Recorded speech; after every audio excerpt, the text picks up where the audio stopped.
এই বাংলাদেশ ধ্বংস হয়ে যাবে, এই বাংলাদেশে আবার স্বৈরাচার শেখ হাসিনা ফিরে আসবে। তাই কাজ করতে পারতেছেন না, বাংলাদেশের সংস্কার করতে বাধা দিচ্ছে একটা বড় রাজনৈতিক দল আছে, যে রাজনৈতিক দল 17 বছর পর্যন্ত শেখ হাসিনার পিটুনি খাইছে, চুবুনি খাইছে। ওই রাজনৈতিক দল এখন আপনার ছাত্র জনতার গণঅভ্যুত্থানের স্বৈরাচার শেখ হাসিনার পতনের পর এরা নতুনভাবে আপনাদের পাঙ্গা গজাইছে। এখন ডক্টর ইউনূস সাহেব সংস্কার করবে, এই সংস্কারের জন্য এরা বাধা দিতেছে আর নির্বাচন করতেছে। বাংলাদেশের নির্বাচনের কোনো প্রয়োজন নাই, বাংলাদেশের জনগণ নির্বাচন চাই না। আপনারা কিসের নির্বাচনের কথা বলেন? আপনারা নির্বাচনে গিয়ে কি করবেন সেটা আমাদের জানা আছে। নির্বাচনের পর আপনারা দেশটাকে লুটে ফুটে ধ্বংস করে দিবেন, চাঁদাবাজি করে ধ্বংস করে দিবেন। এখন সুবিধাভাবে চাঁদাবাজি করতে পারতেছে না বিদায় ডক্টর ইউনূসকে সরিয়ে এরা সুবিধাভাবে চাঁদাবাজি করতে চায়। তাই ডক্টর ইউনূসের বিরুদ্ধে এরা রাজপথে নেমে এসেছে।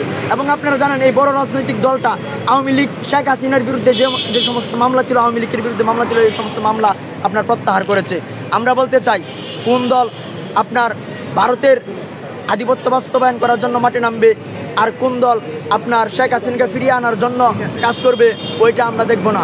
আমরা বাংলাদেশের যে সমস্ত ইসলামিক দল রয়েছে, হেফাজতে ইসলাম, ইসলামী আন্দোলন, খেলাফত মজলিস সহ বাংলাদেশের সমস্ত দল এই ডক্টর ইউনূসকে রক্ষা করার জন্য আমরা রাজপথে নেমে আসবো। আমরা ডক্টর ইউনূসকে চাই, ডক্টর ইউনূসকে 5 বছর লাগবে।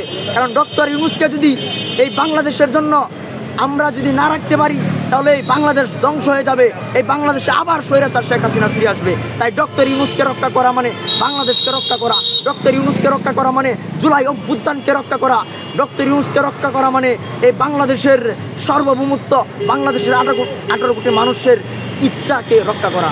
তাই ডক্টর ইউনূস সাহেব, আপনি পদত্যাগের কোনো চিন্তা মাথায় আনবেন না, আপনার পাশে আমরা আছি।